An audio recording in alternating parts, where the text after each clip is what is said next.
The following presentation was recorded live for the International Association of Square Dance Callers 33rd Annual Convention. We take you live to the Renaissance Suites Hotel in Charlotte, North Carolina, where our session is just getting underway. All right. 1 1 1 1 1 1 1 1. I have its time. Yay! Welcome.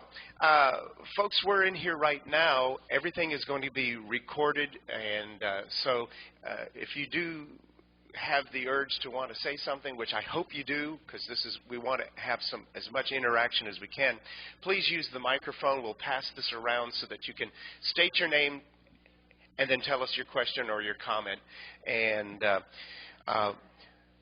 also, if you have cell phones or pagers or anything like that, just out of courtesy, cut those off for this meeting for right now. The topic here for today is new venues and where we dance. And my name is Tim Mariner, and I'll be your moderator here. We have panelist Mr. Bob Riggs. Let's give him a nice hand for being here, too, as well. This is one of the sessions that's thinking outside the square. And to kind of start things off, I'll have to maybe tell you a little story, and then we can kind of see if we're in the right room and where we're going. I was at an event, and I won't name where or anything, and I was at this event, and at the beginning of the event, the festival, the big weekend, they took the opportunity to introduce all the folks that were on the boards, on the different committees, and all the things. And as everybody was lining up and getting all up there, and some had to be physically wheeled up, some were in walkers and things, I'm thinking, we have really aged. And I understand that these are the leaders that are in our activity. They've been doing it for a long, long time now. And I get to really worry at where are we headed in 10 years?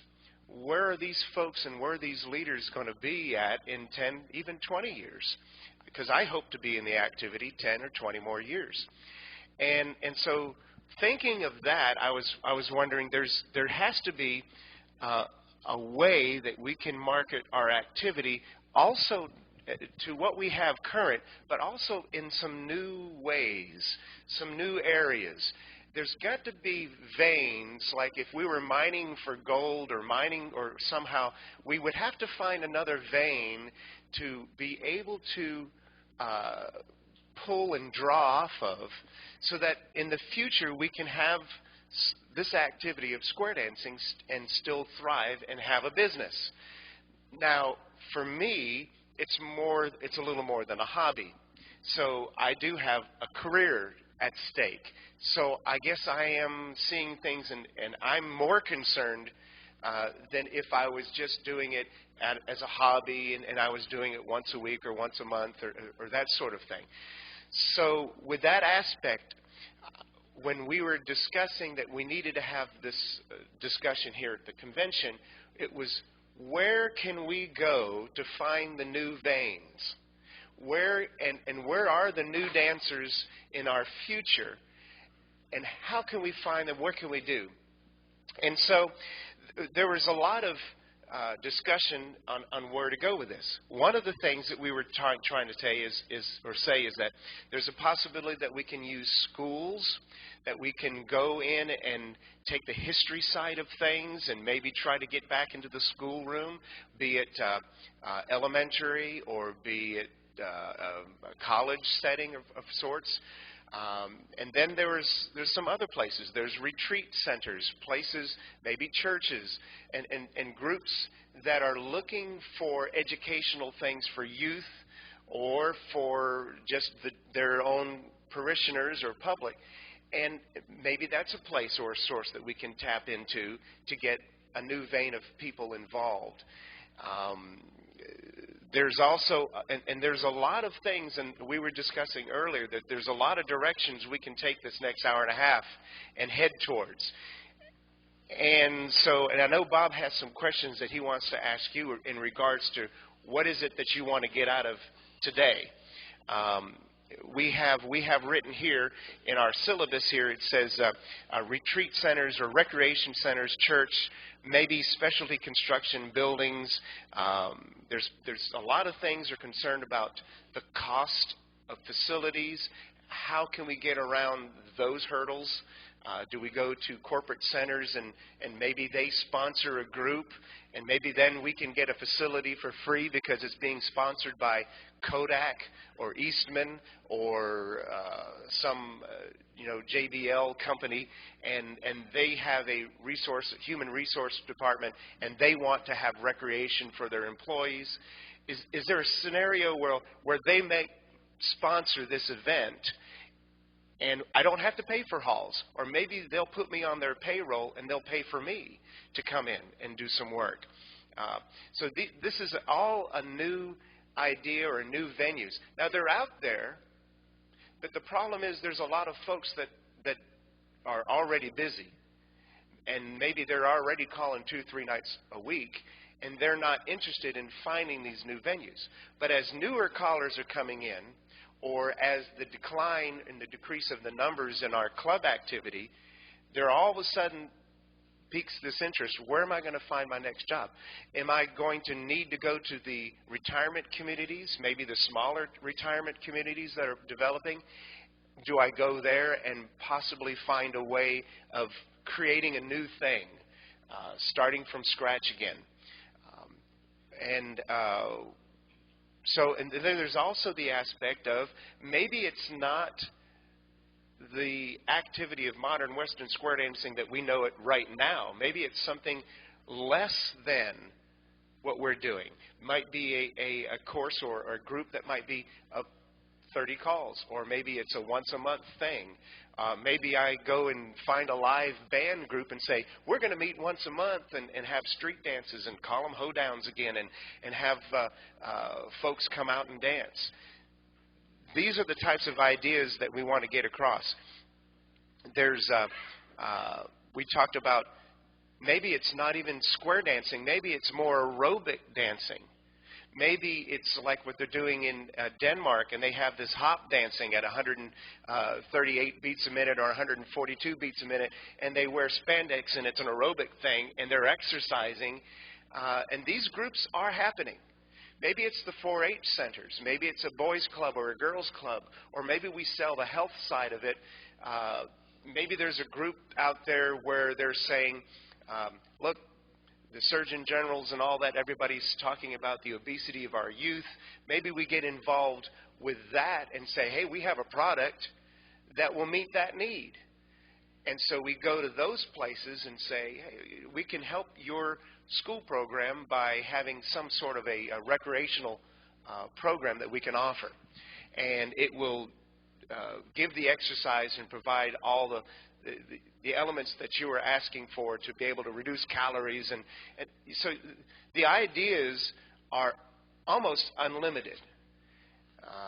And think about those things as we discuss here, and maybe you have a venue that we're not using or that we've not even mentioned, and we'd like to hear those ideas too. But I think we'll start with Bob to go ahead and give his thoughts about the programs that he's doing and what he's already using, and then we'll kind of open it up to everybody and see what how you feel things are. Okay, Bob? Thank you. First of all, when I hear the word venues, and I suspect many of you did too, you think, well, they're talking about dance halls. Is that true? How many think that's true? Okay. Or were you wondering what we meant by venues? There were many of us who were wondering what we meant by venues. One of the things that's terribly important to me is that as we hold events of any kind, the event and the location where that event is held and the kind of facility that it is and the kind of decorations and the kind of everything create the event or produce the event. And I think those of us who produce or are event coordinators or whatever terminology you want to use, we're looking at creating something. It's not just the dance floor. It's creating or producing a full event. Now the question is where's the event come from? And I think Tim was referring to that, is where do we go to do that?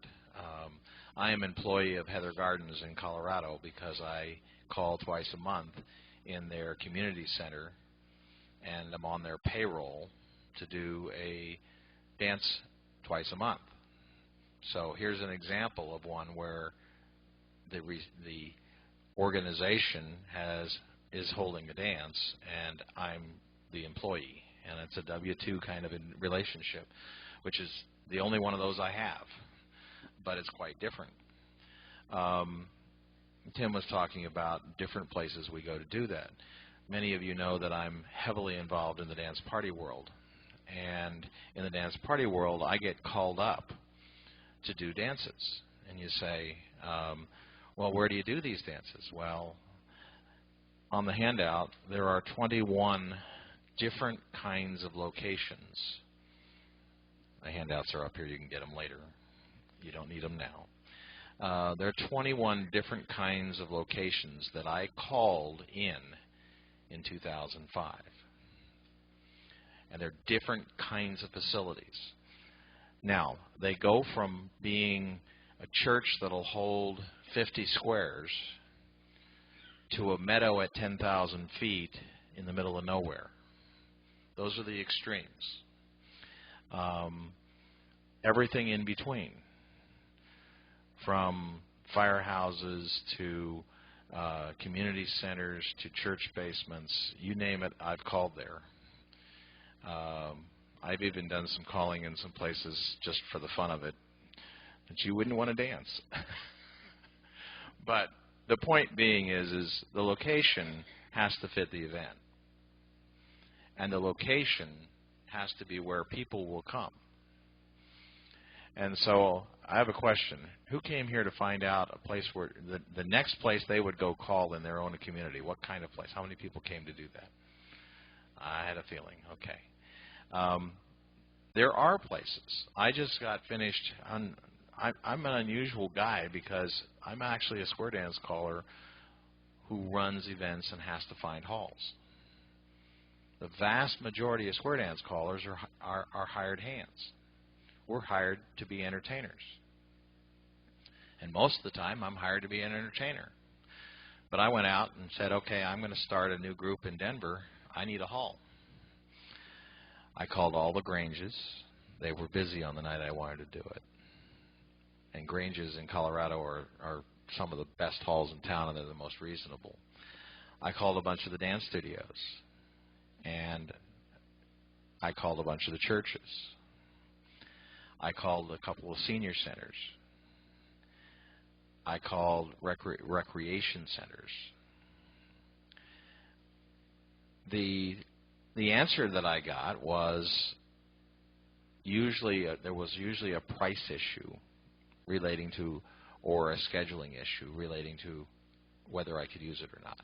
Either it wasn't available on second and fourth Mondays evenings when I wanted it, or they wanted more money than I thought I was going to bring in the first while. So recognizing that when you're thinking about a venue for a regular series versus a one-time series, that you have to think about what your population is. How many people am I going to draw? Well, you have no idea. But if you go out there and get a hall that'll hold 10 squares and you know that you're not going to get 10 squares, then you're wasting money. You're wasting your money because it's going to be going out of your pocket if you're an organizer. Or if you're working for somebody who's going to be organizing this class or this dance or whatever it is, it has to, the hall, the location has to fit the event. If the event's going to be 2 squares, then get a 3-square hall and be a little optimistic, but not a 10-square hall because that's too optimistic. I find, especially in the club world, they say, well, we want to move. We don't like this or this or this. They say, well, our hall's too small. But then I go back and I say, okay, tell me what your dance size was for the last year. And they'll say, well, we averaged 4 squares. I said, what was your biggest dance? Oh, we had 8. Okay, what does your hall hold when it's absolutely packed? Oh, 6 is uncomfortable, 5's comfortable. You've had 10. Do you have any spillover? Do you have an extra room? Do you have anything like that? Yeah, we could dance a square or two in here, type of answers you get. Well, the point I would make is, especially club officers that are newer dancers, which we find today often, tend to think in terms of the optimistic side. And they need to be on the realistic side. And believe it or not, a smaller hall is going to create a better dance than a hall that you're rambling around in. So I got a little bit off of the topic of that sort of Tim was going on. Where do we look for new dancers? Well, I am a believer, and I'm hopeful that one of these days I'm going to have time to do this. I believe that I could generate, in an average week, if I marketed the way I believe I could market, I could generate anywhere from 10 to 20 dances a week. And I couldn't do them all. I know where to go to. I know that I can go to the scouts, and I can go to the churches, and I can go to the schools. Last summer, I did 70 dances between Memorial Day and Labor Day. In that period of time, I did 3 club dances. What did I do for the other 67? I called for 14 times for a dude ranch, a guest ranch, whatever you want to call it. It's a place people go to vacation. I called 10 times for a youth camp in Estes Park. 600 kids come to that camp for 4 weeks at a time. We dance a dance for the 9, 10, 11-year-olds, the 12, 13, 14-year-olds, the 15, 16, 17-year-olds, and then they have a sub-camp, which is the 12 through 17 age range. 200 kids at a time, about 50-50 split between boys and girls because they bring the boys in and the girls in.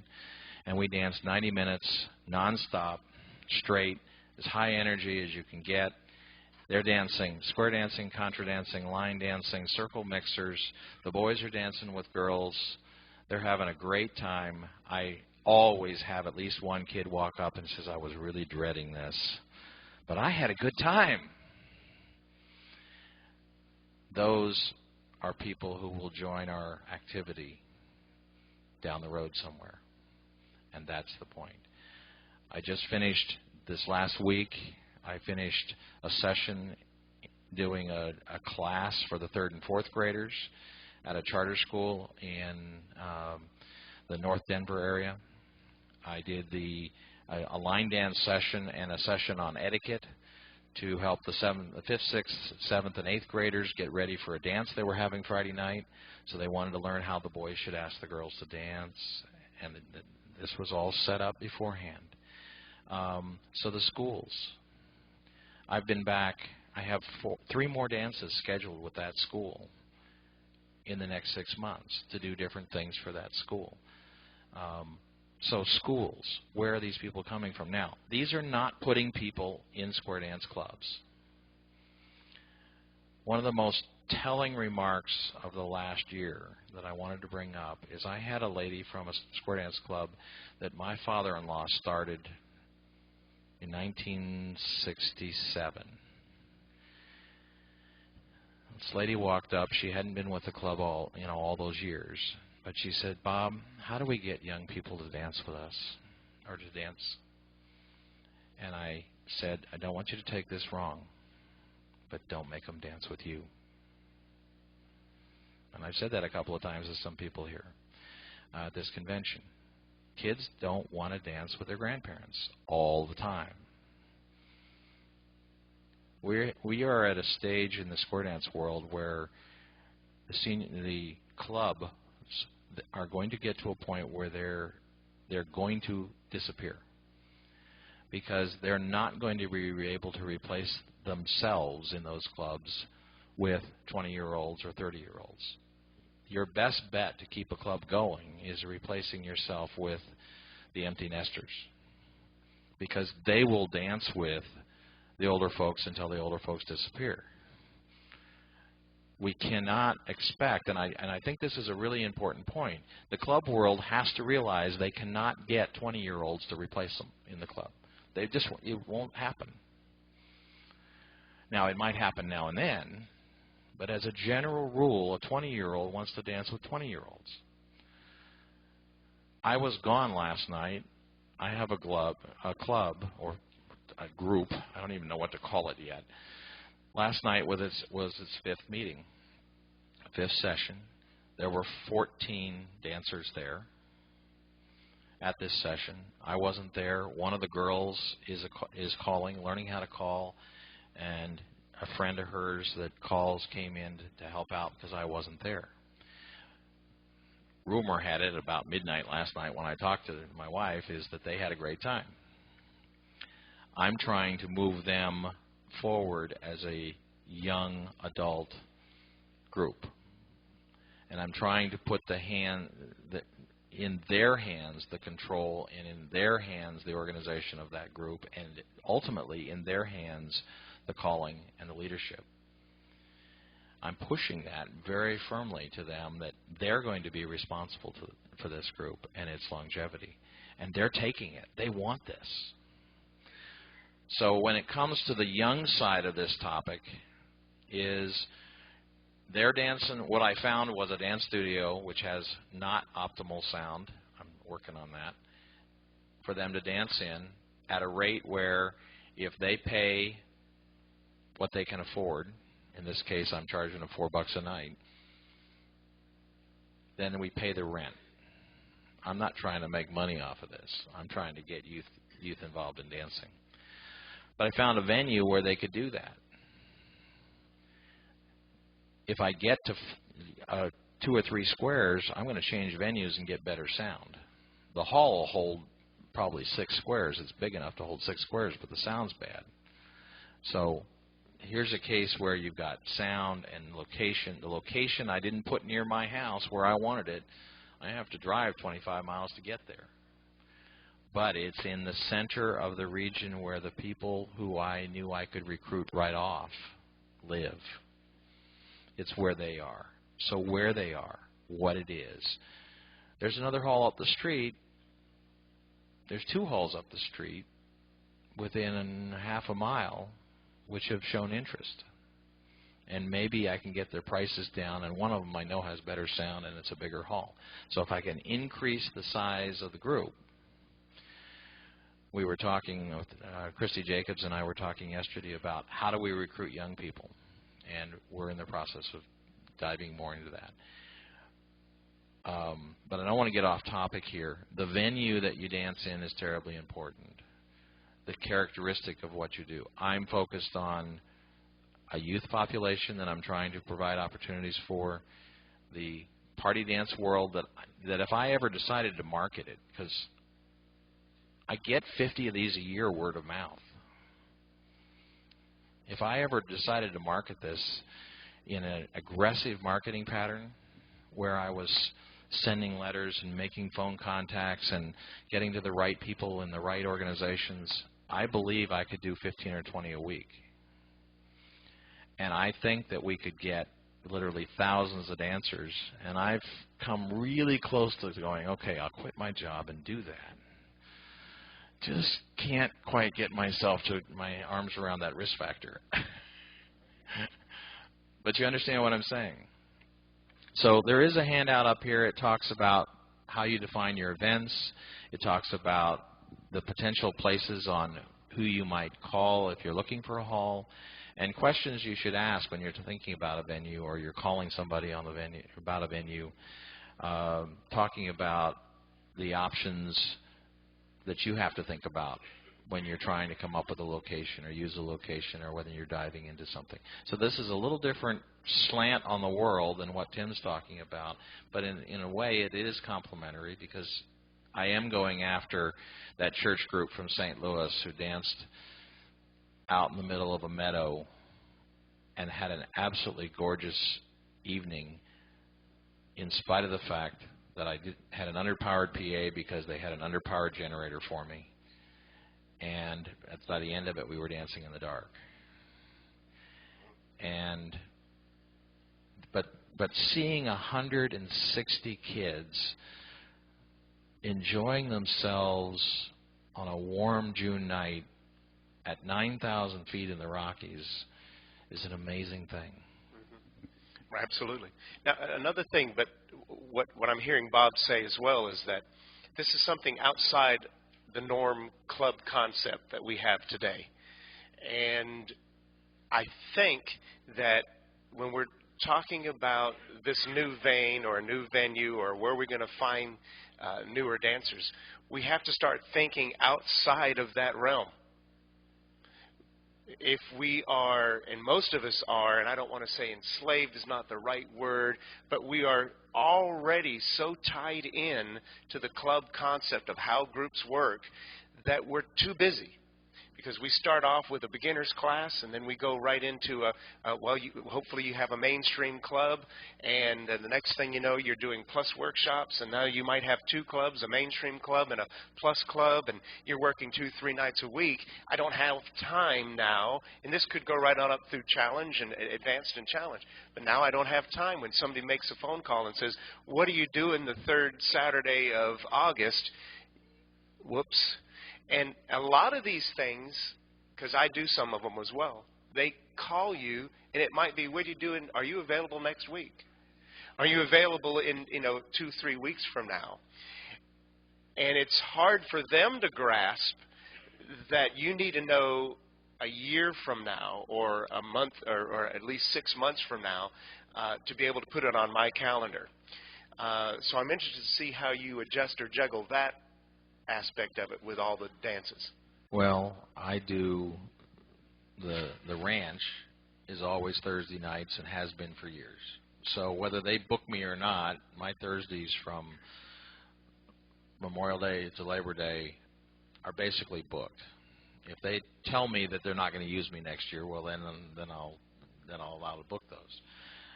There are set weeks at the end of June and set weeks at the end of July that the youth camp takes me. There's no official contract until sometime in the winter before. I think it happened in January this year. So there's the unofficial, this repetitive business where you know when it's going to happen, but that you don't have a booking for it yet. I do schedule. I have 2008 dances like every other Mainstream Plus caller on my calendar. However, I can't say I'm popular enough to have all my Saturday nights filled up. I don't travel like you do. I don't do tours. I don't do that kind of things. I'm a regional caller, which means I call in Wyoming, Colorado, Nebraska, Kansas, New Mexico, and Utah. With a day job. With a day job.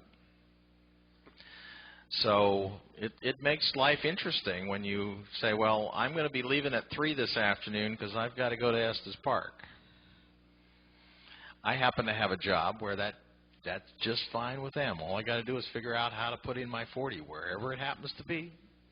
I've got this flexibility. So I have a unique situation, and a lot of people don't. Juggling it, the party dances come in. Yesterday, my cell phone buzzed. I was in the hall. I took the call. A lady said, I have an elementary school that wants to do a father-daughter night on May 19th. Are you available? Pull out the PDA and say, yep, I'd love to do it for you. This is the kind. Well, I don't know. We were thinking about whether we should have a DJ, and here I have to do the marketing. Okay, well, the DJ is going to play music. He will give a small amount of instructions on things like the chicken dance and the YMCA, but he's not a dance instructor. He's a tune spinner. I'm a dance instructor who can bring in a variety of dance, have the fathers and daughters dance with each other, and have a great time. Well, that sounds like exactly what we want. So I had to do some marketing in there because I was competing directly against a DJ. But you know what that competing against the DJ did is it allowed me to know precisely I'm always competing against the DJ.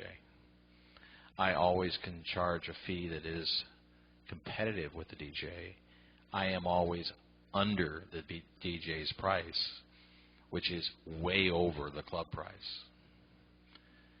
But you're providing more entertainment, too, getting more folks involved. Well, I don't know whether I'm getting more or not. It's a different crowd. Well, I know that in a situation, I had a group where we were doing the similar thing. It was more of a history heritage type of dance. They wanted me to go in there and entertain for an hour, and so I did that. And it wasn't necessarily square dancing. We did some. First, we started off with some line dancing, big circle stuff, and went in, evolved into maybe a square. But we did some simple contras and those sort of mixing dances. Very easy round dance type material where we kind of mix the room around. And the teachers came up to me and said, "Wow, this is just so great because these kids got involved. We have our dances, and we can't get them on the floor. The lights are down, and they've decorated, and they've done all the work, but here's the DJ. He's sweating bullets trying to get them out there, and he's playing all their music. Here I am playing something that they're not used to hearing, and they get on the floor, and they do it. And then they realize, whoa, we're having fun. And so that's what I mean as far as you are getting folks involved by getting them active and moving."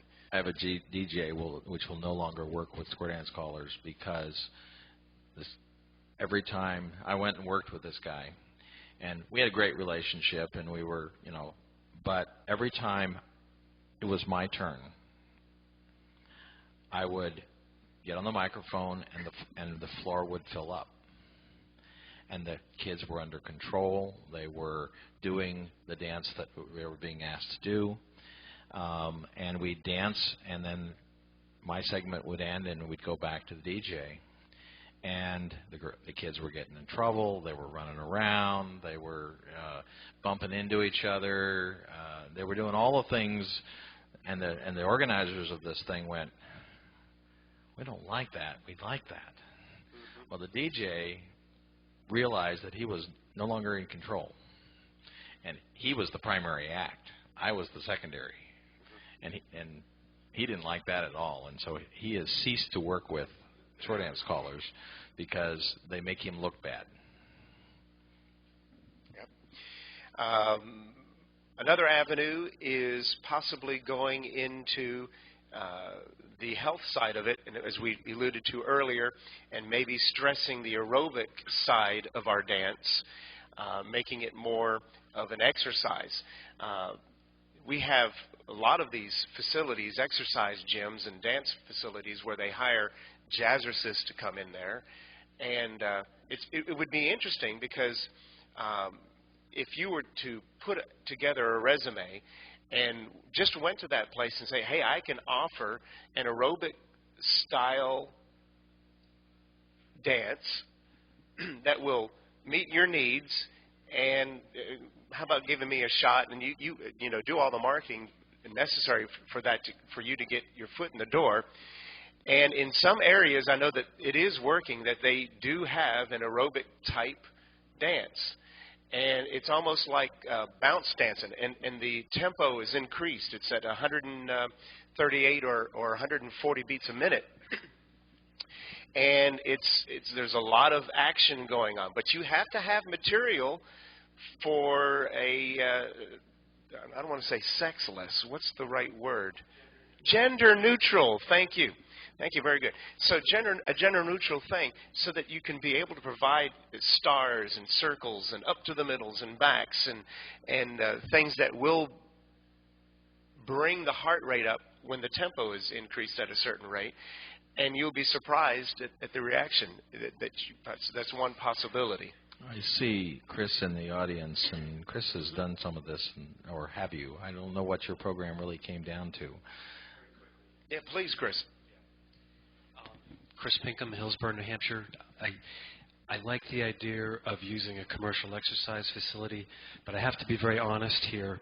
At home, I'm a certified personal trainer. I teach fitness classes, if you are going to go into a commercial fitness center and offer your services, there's also a physical profile that you have to meet to do something like that. In other words, if you don't look the part, you really shouldn't be thinking about a commercial exercise facility. And that's something that you have to consider before you do that. I've done that before. I've held community programs in an aerobic studio. We had a nice rubber floor. It's been wonderful. But again, a lot of them are going to be looking for certifications other than your masterful square dance abilities or your dance ability.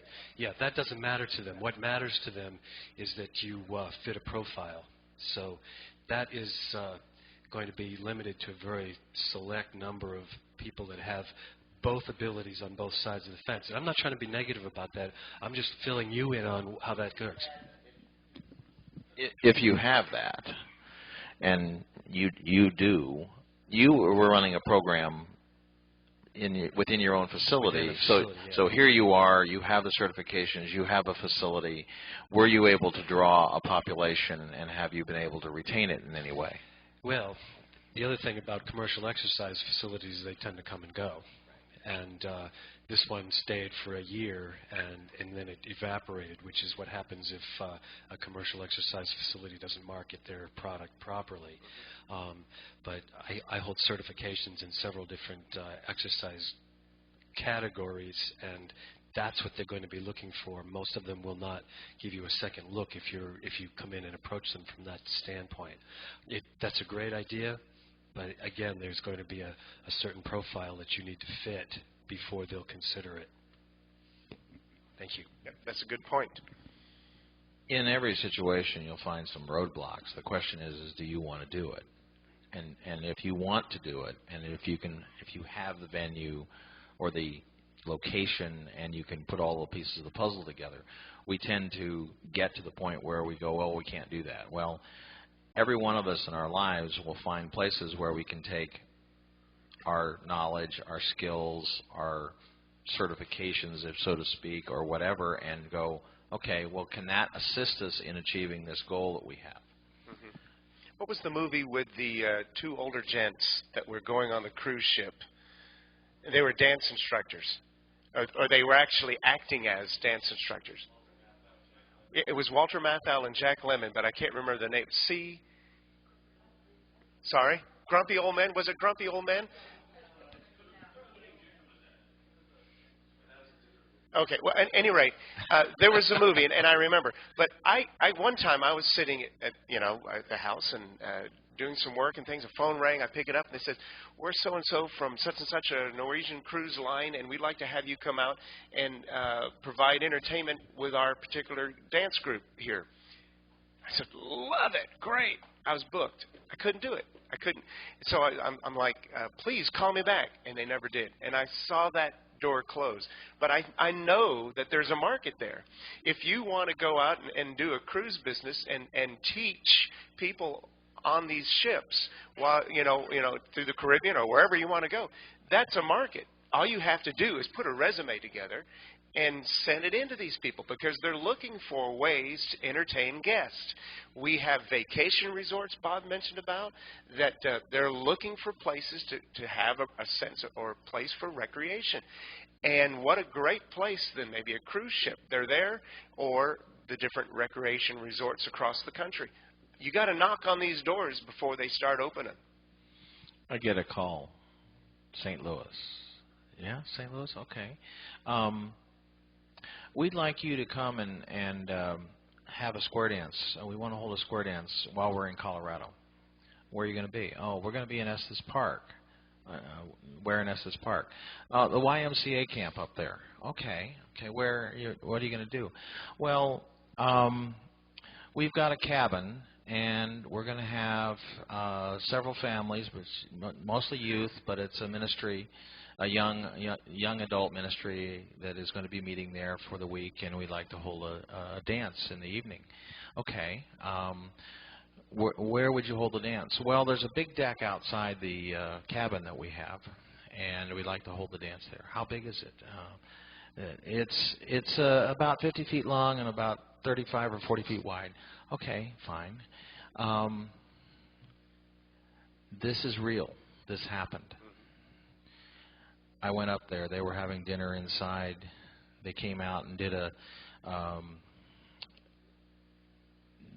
evening little circle, and then they all got up and we danced.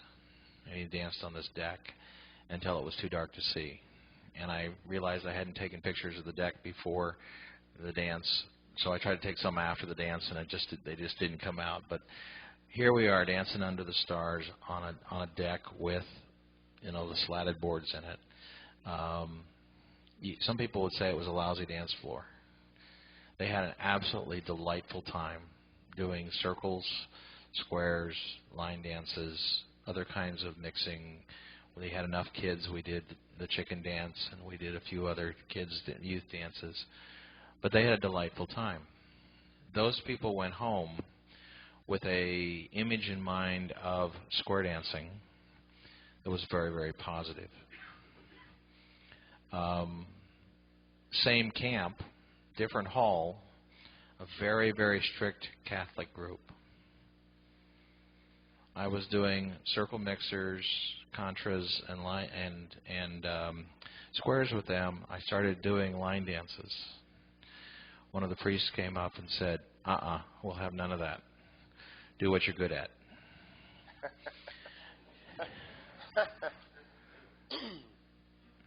I was doing the electric slide without words. So there was something about the body movements of electric slide that he didn't like. One of the things as callers is that there are all of these different kinds of groups that I call for. And they're all opportunities for us to bring a positive image to dancing as we know it. I refer to, you can call it square dancing, but it's a whole series of things which fall into the formation dance category. And I use the term formation dance very explicitly. I don't use it in marketing because nobody knows what the heck it is. But formation dancing are any of the things done with people around you. If you participated in the welcome dance on Sunday or any of the other, the contra dance last night, square dancing comes in a lot of different forms. And those of us who started out, now you have to understand, I started out as a modern Western mainstream caller 30 years ago. And I have moved in various and sundry different directions. I call through plus. I have really no interest in calling beyond that. I do contras, squares, country western, line dances, a little ballroom, a few other things that get thrown in here every once in a while. That's the point is it's all formation dancing to a large extent. What we have in the world today is we have solo dancing, we have partner dancing, and then we have formation dancing. What we as an organization provide is an entry point to formation dancing. And historically, we've been very narrow and said that's only squares. Part of what the Committee for Community and Traditional Dance is about is saying, let's not limit ourselves to that. Let's go a little beyond that.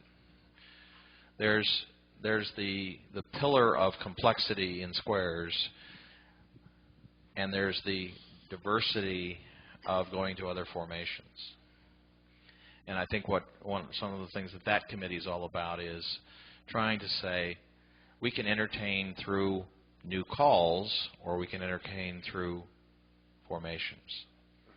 And if you understand that, you can go,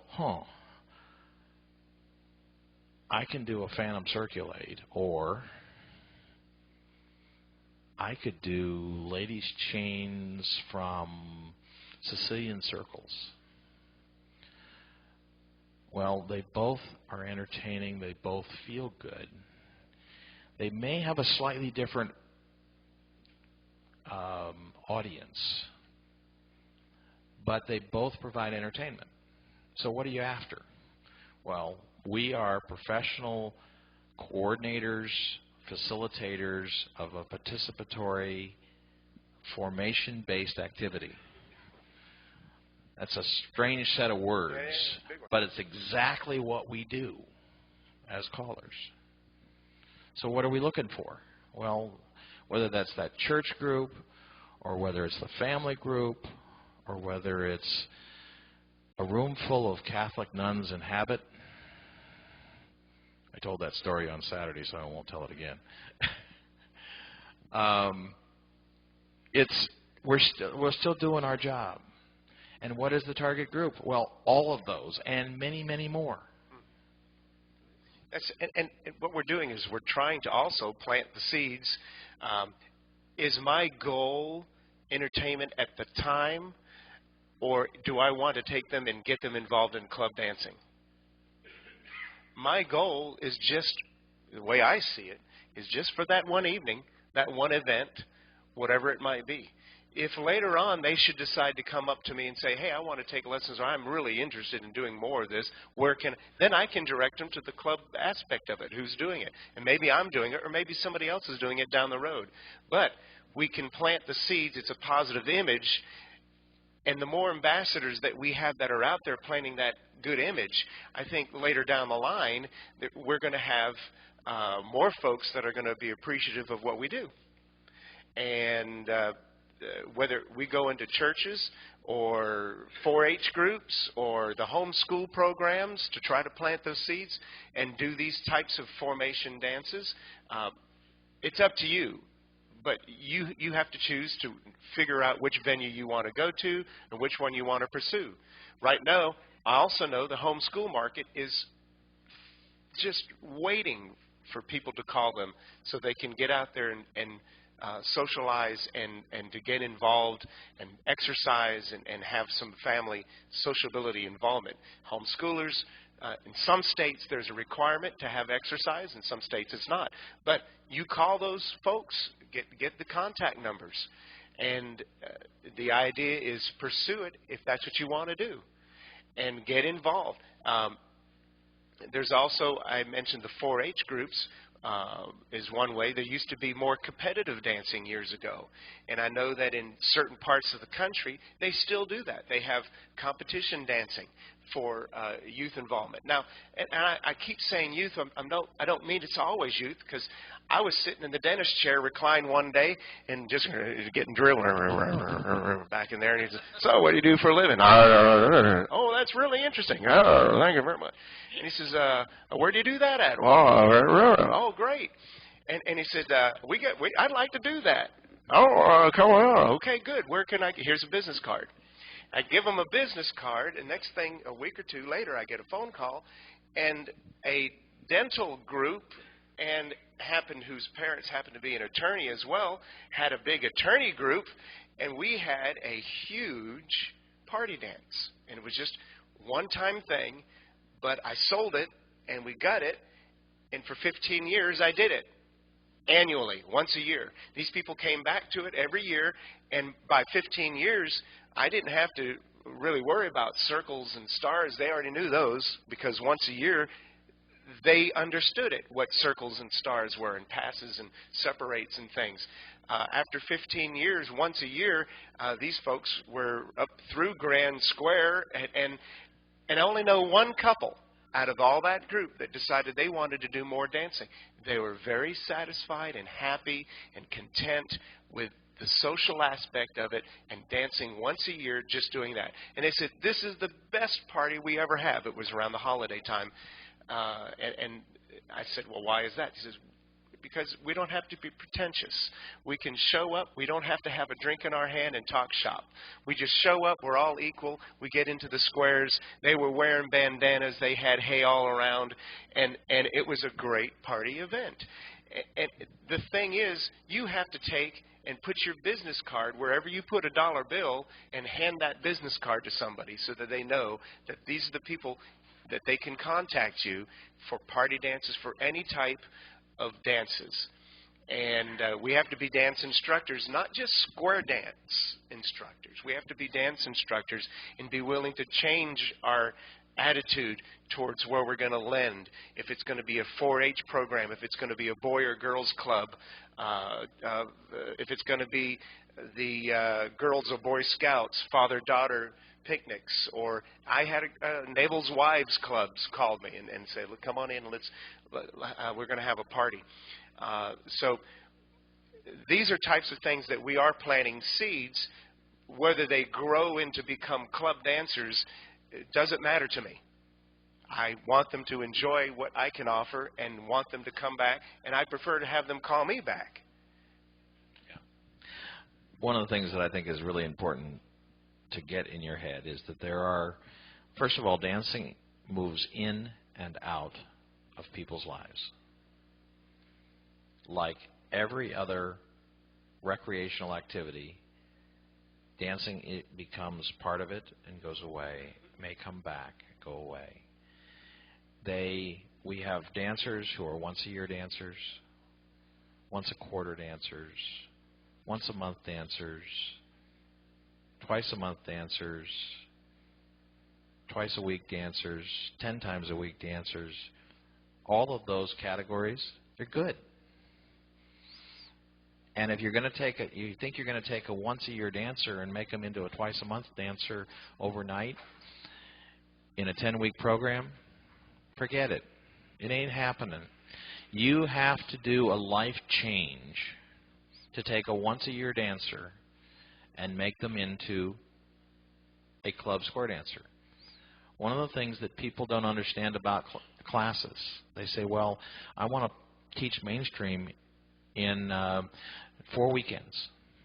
Well, you can teach the calls in 4 weekends. I don't believe you can teach and do what I call a life transition in 4 weekends. The success factor of those things is not high. And it's not high because you're trying to create a life change. The reason why the old programs that ran from September to May worked was they were creating life changes. They had people who were receptive. They had people that became part of it, and they were there long enough they could create the life change. If that's your objective to fill square dance clubs today, number one, you've got to go after a population that will dance with your current club age group. And that's definitely the empty nesters and beyond, unless your group happens to be very young. And so what my point would be is that you've got to be very, very conscious of the characteristic of all of that. We have a question or a comment. My name is John Ryan from Ventura, California. And an area that I've found as a new caller that I kind of got, quote-unquote, free practice was in is in California we have adult day healthcare centers. They're like day programs funded through the Medicaid system.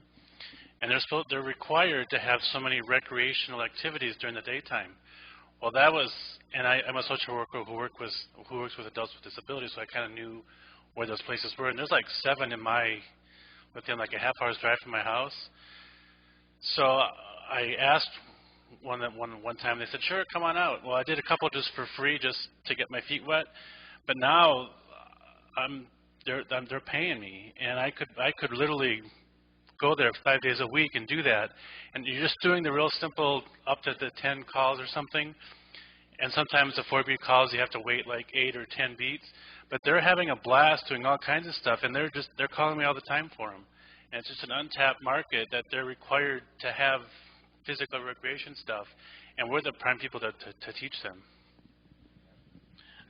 Lutheran Retreat Center that had contacted me said, can you help us? We're trying to entertain some kids. We're going around the state, and we're going to get together. And would you give us a hand at maybe what we are gearing towards, and is maybe some etiquette, and we want to teach them some sociability skills and how to boys and girls, and it'll be all ages, and we're primarily going to work with probably 5th through 11th graders that can travel to our center. And would you help us? And so I said, yeah, I'll have an opportunity. Let's do that. as it evolved, and the more I did with them, and the more I worked with them, and the more I was fascinated by the end of it, they were willing to move me to where I could live there, give me accommodations, so I could do this 4 or 5 times a week if I wanted to right there. I didn't have time because I do have club dances and I travel on weekends, and they were just wanting to have this happen. So but you need to go and open those doors and contact some of these places that are around and find out where I can get involved and be a part of those types of programs. Make them happen, too. The competitive dances didn't happen overnight. We know that Tom and Dan do a lot of work with some of the competitive dance groups, and was it stemmed from 4-H originally, Tom? 4-H groups. And in the, let's see, the northwest part of this United States, there's a big group up there. And it's fascinating to see the video and to hear the reports of 50 squares of folks, of youth that are on the floor doing this competitive dance. Now, are they going to merge into our club market? Probably not, but who knows? Maybe down the line they might. But they have the seed planted of a good image of what we can offer, instead of some negative image of this just be for old folks with fluffy clothes. And that's what we have right now, is this image. Used to be, the image was, oh, a bunch of hayseeds. You know, we're going to go out behind the barn and wind up in a fight by the end of the evening. But I think that image is past, and I think now we do have this senior image. That brought on a thought. My father-in-law, I mentioned that he'd run the club since 1967. He has pictures where he and a team from Colorado State University traveled to San Antonio, Texas in 1948 to the national competition, square dance competition, and they won the national competition 47, 48, and 49. And I have pictures of this young man dancing away in that competitive format. And that led to a campus club in that and other things. There was a club in every major campus in Colorado from the mid-1940s through the mid-1980s. Those clubs are gone, all of them. And they're gone for a lot of different reasons. And you can't, and I don't want to look at why they're gone, but they are. And so part of what I see as an objective is how do you get clubs back on college campuses? How do you get an enthusiasm? Well, I would say that we in square dancing, with our ideas about non-competition, have created a little bit of the problem. Not all of it, but a little bit of it. Because I have 3 daughters who are competitive by nature, and kids are competitive by nature, and young adults are competitive by nature. And we have been so much against competition that we haven't allowed it to affect us. And I was in the competitive session just before this one, so it's a little bit on my mind. And I've actually been a promoter of thinking that it has a place, only a place in our activity. It is as much part of it as some of these other things that we've been talking about today. We've been roaming around this activity or this subject a lot in today's session, and I think we want to create some increased dialogue with you guys. Please. About what the topic is, because we got about 15 minutes. Oh, we got till 12:15 according to the sheet. Well, anyway. So if we pass this wireless microphone around and let's see if we can't create a little dialogue. Tell us what you're doing, or if you have some ideas of things that are happening here too. My name is Terry Lewis, and I would say I have the most fun with these group nights that you're talking about, and you know, new people, the joy on their face of something new. The latest one I did was at a peacekeeping center in our area, and this lady called me up. She said, I've got 28 men from all over the world that would like to come learn to dance. And I'm thinking, oh, okay. yeah, okay, I'll do something. She said, well, what about line dancing? And I did some of that. I did mixers and Virginia reel and different things. And some of them come up afterwards, and he said, I've never done this in my life. Do you have any information on how to do this? Could I get some sheets? And I gave him some information, and he took it back home with him. And it's just amazing to see that people just haven't done things like that, and it's great to see the enjoyment in their faces. And I work with kids at our local school, and I go in after hours and do it for free. And they come after school. It's not a requirement, and it's great to have them there. And I think it's something we have to educate the people that there's fun in this activity. And somehow people's got the opinion of square dancing that you talked about, the hayseed idea. Where they got that from, I don't know, old movies, the Beverly Hillbillies or something. Cartoons. So we need to change that opinion and show them that it's fun. And thank you for this opportunity to give some ideas. One of the things that was triggered here too is most every town or city has some festival event. The townsfolks have some event that they like to put on, whether at this time of the year it's a dogwood festival, an azalea festival, or a seafood fest, or a gumbo fest, and you can find them all across, peanut festivals and things. Pardon me. You can go to those officials and say, as an added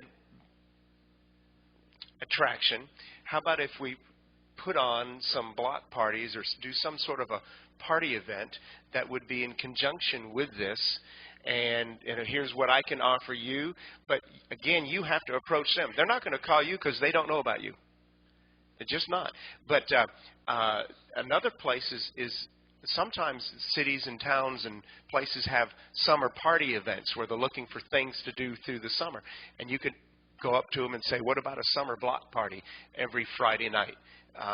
And this is what I would need, and you lay it right down the line for them. There's a place where we can get out and be more visible.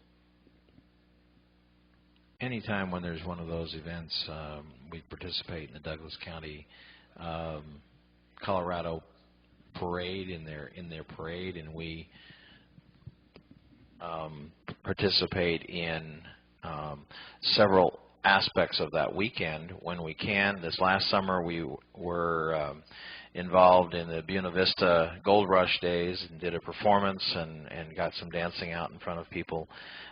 So there's lots of opportunities to do things. And then we went down and danced with the local club and did some club dancing. And they're always coming up to us and saying, well, how did you get these kids dancing? And the comment, most important thing is showing kids that kids dance is one of the things. So when you have a youth group, getting them out is an important thing so that they are visible. This is Linda Shaw from CALLERLAB. I live in Boise, Idaho, and I work in a store where we sell beads.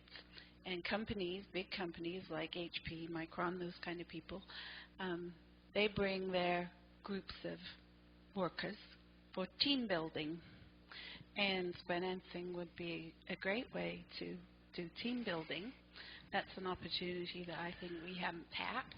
And then we do have one of our round dance leaders that they have their weekly dances in the mall.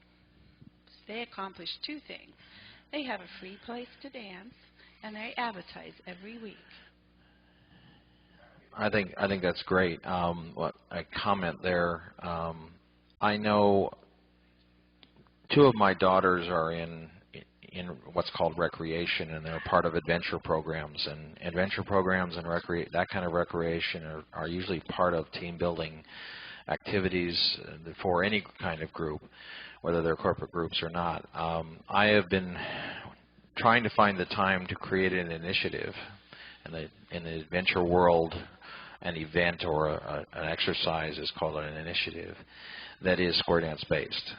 And I'm actually working with two of my daughters on that in that arena, and as well as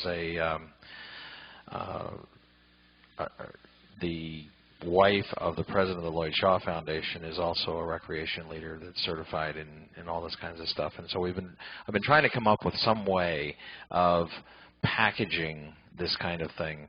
Part of an initiative is allowing the participants to create it and to do it and to be able to evaluate it. So it's a whole package of things where, okay, here you have these basics, and here's how you do them. Okay, now, with that, create a dance and get their brains going about creating a dance from it. That kind of thing can be extremely positive in the team building world. And so I'm trying to figure out how to write that up and present it to the people who do this around the country. And my daughter participated in a conference in Boulder for this kind of program, and there were 250 participants at this convention. I haven't figured out a way to get into that convention to present them. If I get the initiative, I can get in and present it. I know that, but I'm thinking about attending next year so I can learn what they know. But anyway, who had a? This is John Ryan from Ventura again.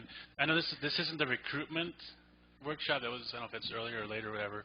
But we talked about new venues for things, and our club, like every other club, was declining real fast.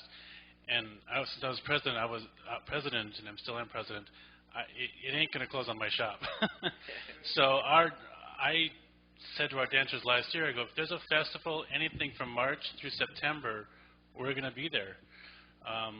We were at the farmers markets. We were at the mall has a little lemon fest. We were there. Our city has a 4th of July arts and crafts fair that gets people from like 100 miles away. We were at we had 2 different parades that we were in. But from that, we just exposed people to square dancing. I didn't care if it was in December or January, because a lot of people think that we can only square dance like in August to recruit people. But no, we got to be in people's minds all year round.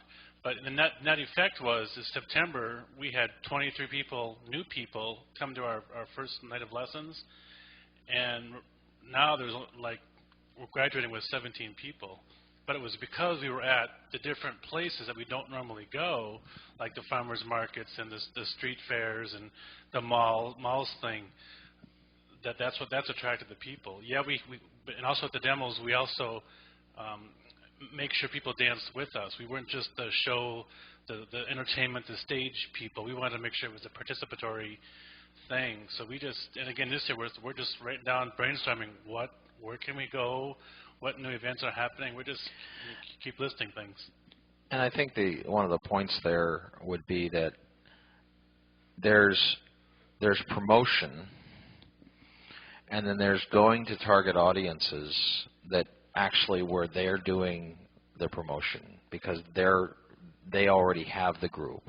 And so some of the things that when you talk about corporate groups or church groups, that allows you to go after a group instead of the general public and an individual. I think all of it's good, but you're going to find a much greater economic benefit by going after the group than you are going to be to promote to the general public. Now, should we do both? Absolutely. From the point of view of creating a venue and creating a group or creating an opportunity for an event, you're going to have much greater success going to the group than you are to advertising you're going to hold us a dance on Saturday night. Tom. Tom Miller from Pennsylvania. Tim made a comment about they're not going to come to us. We have to go to them. And I think what happens with a lot of people is that we get kind of scared to knock on people's doors. But I think when you're looking for a different avenue to go to, churches that have church picnics, fire companies that have firemen's like week-long events, we're at those all the time in central Pennsylvania. We do a lot of firemen's conventions and so forth, where we do the demos and we have the audience participation. A few weeks ago, about a year or so ago, there was an email sent to some of the callers in Pennsylvania for a resume to come to a convention that was being held in one of the ski resorts in Pennsylvania, for the Parks and Recreation. They had about 15 callers that had sent a resume in, and I got the opportunity. I was the one that was chosen to come in and do the seminar for the Parks and Recreation. They had about 325 people. I did an hour seminar, and then I did a dance party for this group of the leaders of the Park and Recreation.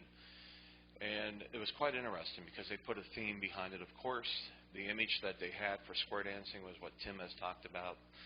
Their image of square dancing, when we left the seminar, we went down to the dance hall, and we went in, and it looked like an inside of a barn. They had the hay, they had the fence. I mean, guys had their cowboy hats on. Well, that image was changed real quick when I started.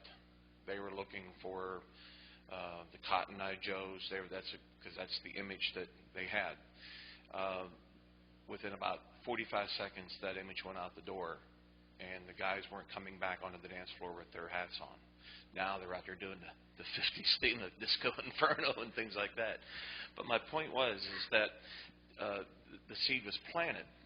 When I left and come home, I didn't get the opportunity to see my wife until the next evening, and she asked me how the things went at the Park Recreation. I said, it's an interesting comment because everybody had a good time. Everybody was dancing. There was even questions that was still going on the whole time as we're dancing in between tips. And I says, a lot of people inquired if I'd be interested in coming to their. So I said, we just got to wait and see.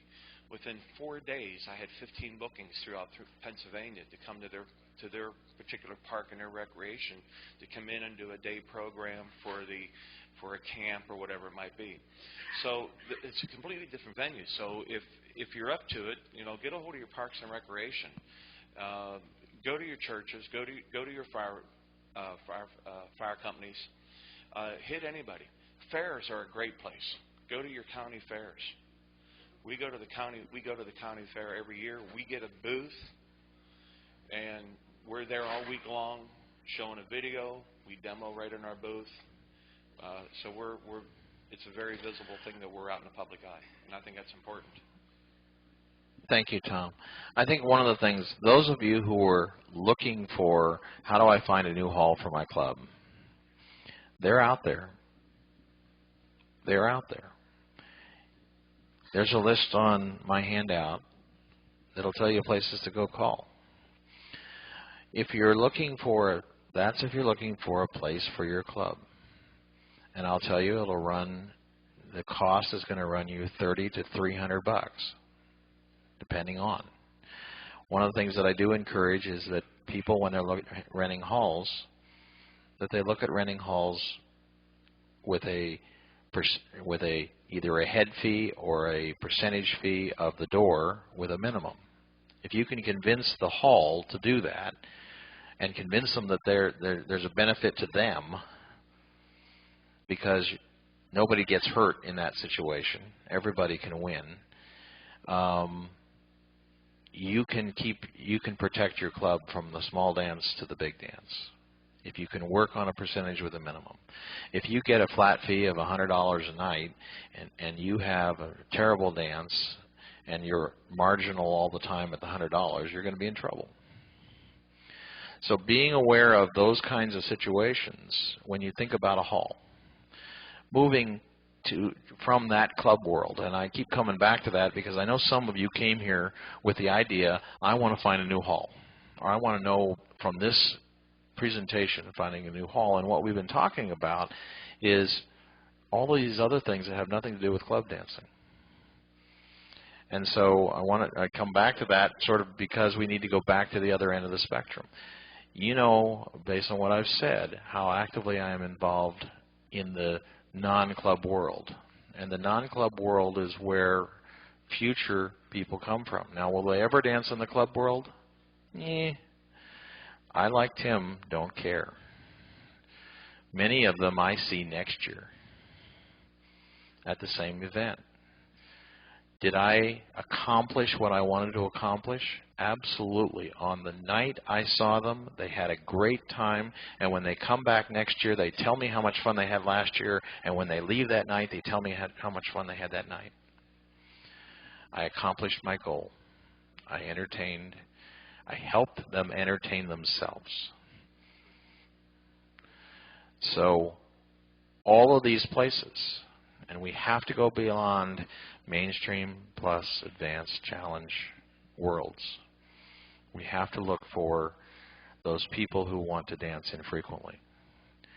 They are going to, their frequency is the issue. How often do they want to dance? Any other questions or comments, please?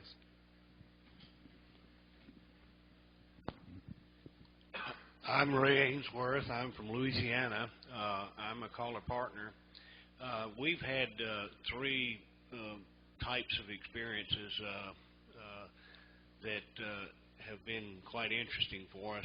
One being there is a college, a Christian college, about an hour and a half from us, and they called one day and wanted us to do a one-night stand type party for a group of teenagers that were coming in for a sort of a recluse, a week deal. They called it Camp Cool. And, of course, Lottie basically calls Mainstream and Plus, and all of her parties are basically 3 or 4 calls of circles and stars and that sort of thing, as well as some line dancing and so on. And those kids came to it expecting hayseeds and so on. Some of them had Bubba teeth and overalls and so on, but they were told to come in their own attire, and they came dressed in Western and what have you. But basically, their concept was also changed by what Lottie presented there. But it was really interesting to see 250 kids at one time line dancing in sequence in a large room there. The other two situations we've had basically are towards the free aspect of, there are halls out there that are free, or places to dance that are free.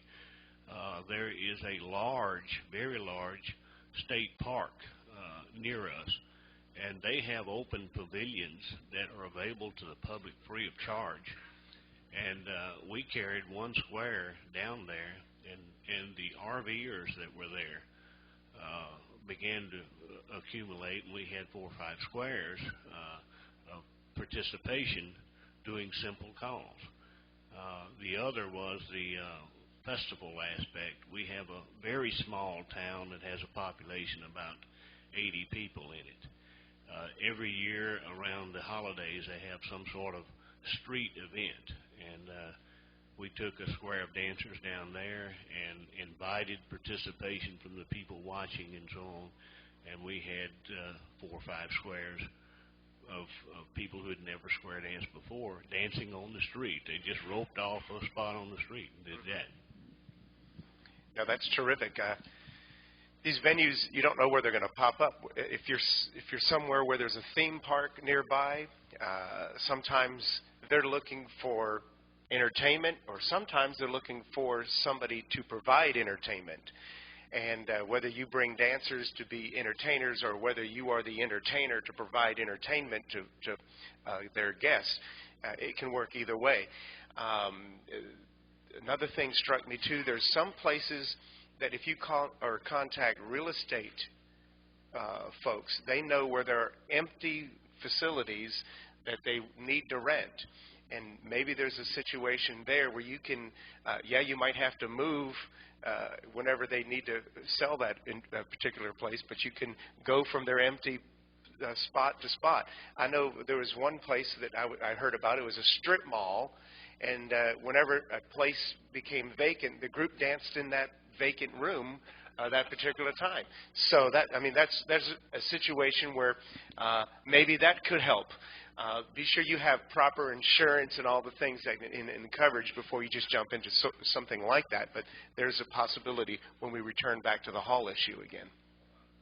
Tom Miller again from Pennsylvania. Yesterday in our panel for calling for the handy capable, we we were talking about the halls and so forth. A good friend of mine, Corbin Geis, and I, when we're dealing with the handicap people, is that the hall that we go to, the ARC building, is we go in and do a program for the handicap, and then we do a full square dance program after we're done at free of charge.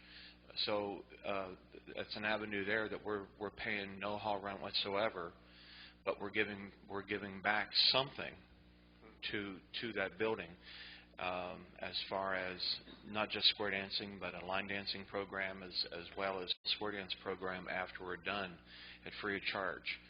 So that's an avenue there that we're paying no hall rent whatsoever, but we're giving back something to that building, as far as not just square dancing, but a line dancing program as well as Corey with doing an art program for these kids. So it's out there. If you're trying to get halls and so forth, here again you need to ask. And if you want to get something pretty cheap or no pay at all, then you got to give something back in return to that particular organization that has that particular hall. The human health and resources departments of some very major corporations and firms and buildings do offer or want to offer some type of exercise program for employees, and are willing to donate a room if you can provide that for them.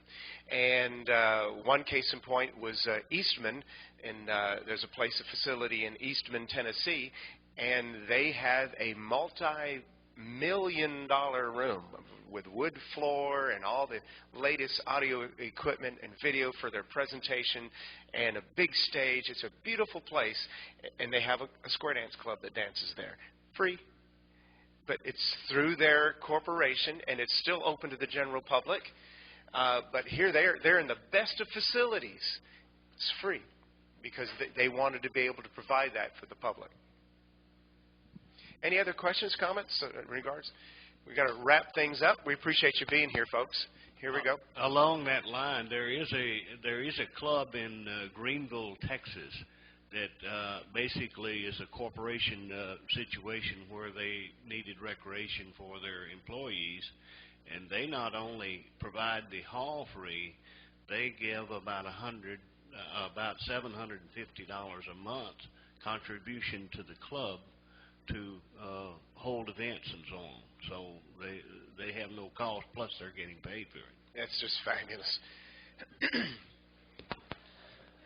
I'm Alden McGee from South Carolina. My club just changed places to dance, and they're dancing at the Senior Solution Building.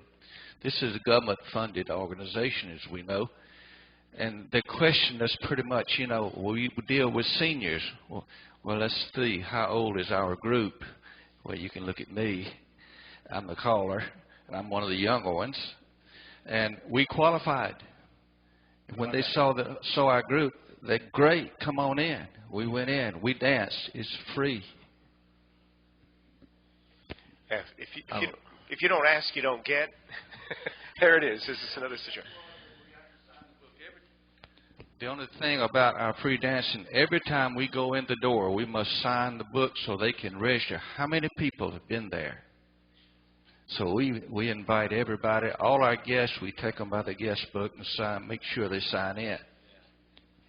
Along that line, I've been holding a class in a recreation center that charges $90 an hour for their hall. But because I hold this in conjunction with the senior center, I get the hall free.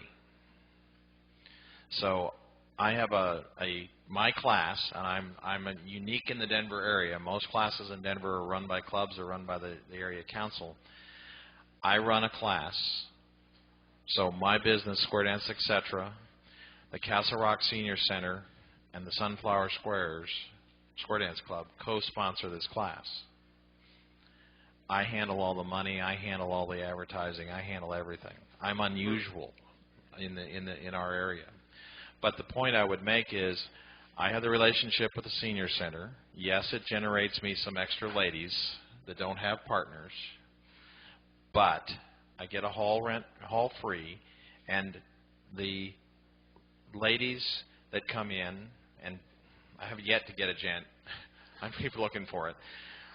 The thing we're doing for the senior center is this: the Castle Rock Senior Center, 50 years old, is their age, and they're looking for diversity in programs for senior programs because they have lots of activities for the less mobile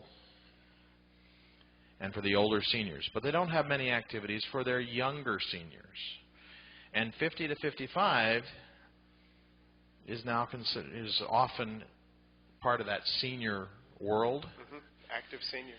Active seniors don't have enough programs in senior centers. So going to your senior center and saying, hey, I can offer a program for your more active seniors.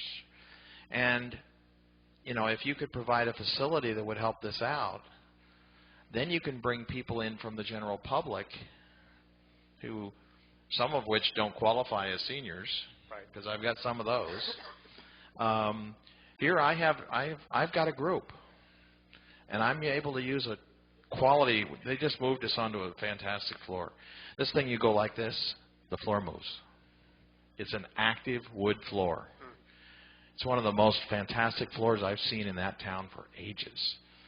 But here I get to use it, and I don't have to pay anything for it, which means I can charge a more reasonable price to my class, my people who are participants, and it becomes better for them. So don't turn down anything. Folks, I hope that you've gleaned that this is just the tip of the iceberg. Your imagination, if you think it's possible, it is. You just need to use it. Get out there and knock on these doors and try to find these new places, the new vein of dance, or maybe it's a new way to find a different facility or another hall, be that as it may. But they're out there, but they won't come to you. You have to actually, you need to be motivated to do it. And don't wait when you're out of work to know, well, I guess I better get motivated. We need to start looking for these alternatives now towards the future, for the future. So with that, let's give Bob Riggs a nice hand for all of his help. We appreciate. Nice hand for Tim. Thank you. We appreciate all of your comments. We hope you enjoy the rest of the convention. And